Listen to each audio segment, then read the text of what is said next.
வைக்கும் நேரத்தில் நடந்த கொடூர விபத்து.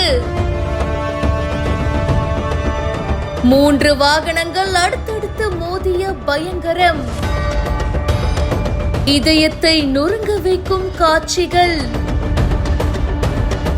கரூர் சேலம் தேசிய நெடுஞ்சாலையில பெங்களூர்ல இருந்து நாகர்கோவில் நோக்கி ஒரு தனியார் ஆம்னி பேருந்து ஒண்ணு வெண்ணெய்மலை பக்கத்துல போயிட்டு இருந்திருக்கு. அப்போ முன்னாடி போன டிராக்டர் மீது மோதி இருக்கு. இதுல டிராக்டர் கவிழ்ந்து விபத்துக்குள்ளாயிருக்கு. அப்போ ஆப்போசிட்ல பாத்தீங்கன்னா கோவில்பட்டியில இருந்து ஏற்காடு நோக்கி ஒரு சுற்றுலா வாகனம் வந்திருக்குங்க.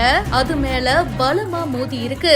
இதுல வேன்ல பயணம் சென்ற 8 வயது பெண் குழந்தை உட்பட 4 பேர் சம்பவ இடத்திலேயே இருந்ததா சொல்லப்படுது. மேலும் 15க்கும் மேற்பட்டவர்கள் காயமடைஞ்சிருக்காங்க அப்படின்னு சொல்றாங்க. இது பத்தி இப்போ வெங்கமேடு காவல் நிலைய போலீசார் விசாரணை பண்ணிட்டு இருக்காங்க.